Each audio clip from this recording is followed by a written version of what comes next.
तरफ भाग्य के पर्याय माने जाने वाले, ईश्वर का आशीर्वाद माने जाने वाले देव गुरु बृहस्पति, इन दोनों ग्रहों का प्रभाव जिस एक केंद्र बिंदु पर समाहित हो जाए, समझ जाइए वही स्थान सबसे ज्यादा प्रभावी होगा, जो सबको चौंका देने वाला होगा। क्या और कैसा है समझिएगा। डबल ट्रांजिट एक नियम है, एक पद्धति है जिसका आविष्कार राव साहब ने किया था। उनका मानना था कि जब कोई इवेंट होना है जीवन में, तब तब इन दोनों ग्रहों का समर्थन हमको चाहिए ही चाहिए, और जब इन दोनों ग्रहों का समर्थन मिल जाए, अर्थात कार्य बड़े मजबूती से आगे बढ़ेगा। यहाँ पर आपको समझाने के लिए हम यहाँ पर दो पेन ले रहे हैं, जिसमें जो प्रथम ये है लाल रंग, इससे हम देव गुरु बृहस्पति को प्रदर्शित करेंगे, तो वहीं पर शनि देव के लिए हम नीले रंग का प्रयोग करेंगे। अब जहां पर जिस केंद्र बिंदु पर आपको दोनों रंगों का प्रभाव देखने को मिलेगा, समझ जाइए वही स्थान सबसे ज्यादा प्रभावी हो जाएगा। देखा जाए तो इसका सबसे ज्यादा महत्वपूर्ण प्रभाव 18 अक्टूबर सन 2025 तक रहने वाला है। जानते हैं कि क्या होगा, समझिएगा। वृश्चिक राशि के ठीक अष्टम भाव पर देव गुरु बृहस्पति विराजमान है, इसलिए अष्टम भाव को हमने लाल घेरा कर दिया। ठीक यहां से इनकी जो दृष्टि आती है वो 12वें घर पर आएगी, इसलिए हमने 12वें घर पर 7 नंबर की राशि को लाल घेरे में प्रदर्शित किया। 7वीं दृष्टि धन के भाव पर, तो वहीं पर इनकी जो 9वीं दृष्टि है वो चतुर्थ भाव पर बनने जा रही है या बन रही है। अब उठा लेते हैं शनिदेव को कि शनिदेव का प्रभाव कहां पर मिलेगा। शनिदेव इस समय पर वृश्चिक राशि के ठीक पंचम भाव पर अपना स्थान बनाए हुए हैं। हम पंचम भाव को यहाँ पर नीले घेरे से घेर लेते हैं।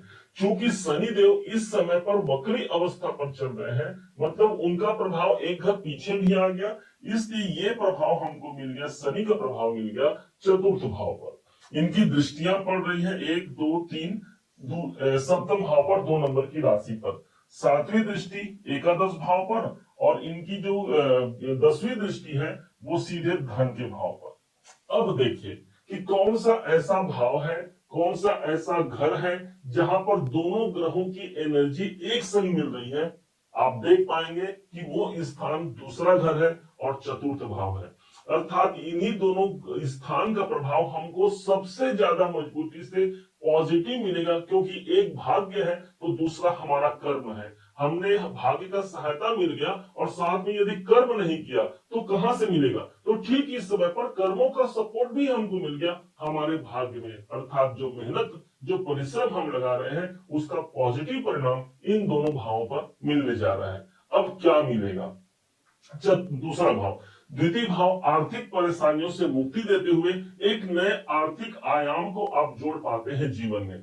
धन लाभ के लिए एक बेहतर अवसर है, जहां पर हम कोई काम करते हैं और वहां से हमको धन की प्राप्ति अधिकाधिक रूप से हमको प्राप्त होने जा रही है। द्वितीय भाव हमारे कुटुंब संबंधी कार्यों को पुनर्जीवन प्रदान करना है।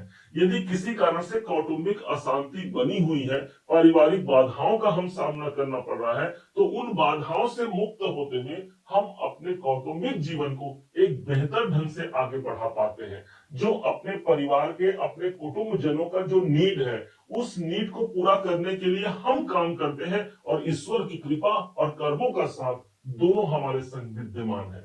अब द्वितीय भाव जब जागृत होगा, आपका यदि कोई स्पीच से जुड़ा हुआ कोई कार्य है, कोई सिंगिंग से जुड़ा हुआ कार्य है जिसमें मुख का इस्तेमाल ज्यादा होता हो, तो यहाँ पर भी एक पॉजिटिविटी हमको देखने को मिलेगी, क्योंकि शनि और गुरु दोनों का प्रभाव हमको द्वितीय भाव पर सबसे ज्यादा मजबूती से है। इस समय पर कोई हम सोना चांदी खरीद सकते हैं या उसका योग बन सकता है द्वितीय भाव की जागृति से। न सिर्फ ये कुछ प्रॉपर्टी बनना है, बल्कि एक ऐसा योग रहेगा जहां पर बैंक इत्यादि में आना जाना हमारा पड़ता है। हो सकता है कोई नए इन्वेस्टमेंट की प्लानिंग यदि हम कर रहे हैं, तो यहाँ एक अच्छे प्रभाव को हम देख सकते हैं। अब इसका जो प्रभाव है चतुर्थ भाव, चतुर्थ भाव वो स्थान हो गया जो हमारे वास्तव में सुख और शांति का है। शांति हमको जिस ओर से मिलना है, किसी को ईश्वर की प्राप्ति से मिलना है, किसी को अच्छे पारिवारिक जीवन से मिलना है, या किसी को अपने कर्म क्षेत्र से मिलना है, उन समस्त शांतियों का एक भाव है चतुर्थ भाव। और यहाँ पर ग्रहों का प्रभाव आ रहा है। इसलिए एक बेहतर प्रयास के माध्यम से, एक बेहतर उन्नति के माध्यम को हम इस टाइम पर देख पाते हैं। कोई प्रॉपर्टी खरीदना है या प्रॉपर्टी बेचना है, इसका योग बनता है। कोई प्रॉपर्टी ऐसा है जिसको लेकर के हमको प्रॉब्लम फेस करना पड़ रहा है या कोर्ट कचहरी उस पर चल रहे हैं, कोई लिटिगेशन चल रहा है, तो उस पर हम काम करते हैं और उस पर एक नए हमको आविष्कार, एक नया सौंदर्यता उस भाव पर देखने को मिलेगा।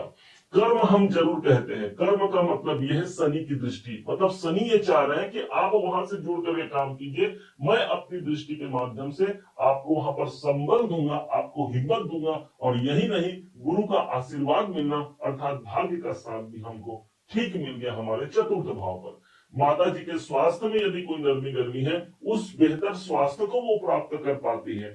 हमारे जीवन में यदि कोई हमारे स्वास्थ्य को लेकर के परेशानी है, उन स्वास्थ्य की परेशानियों से हम मुक्त होते हुए एक बेहतर स्वास्थ्य का उम्मीद इस गोचर के माध्यम से लगा सकते हैं। एक बड़ा परिणाम मिलने जा रहा है, क्योंकि ठीक शनिदेव कर्म के स्वामी है, अर्थात अभी वक्री अवस्था पर चल रहे हैं।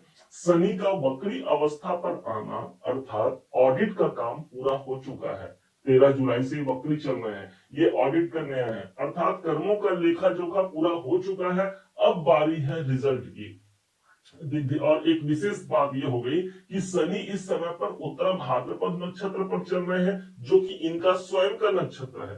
तो वहीं पर देवगुरु बृहस्पति पुनर्वसु नक्षत्र पर 13 अगस्त से आ गए हैं, जो उनका स्वयं का नक्षत्र है।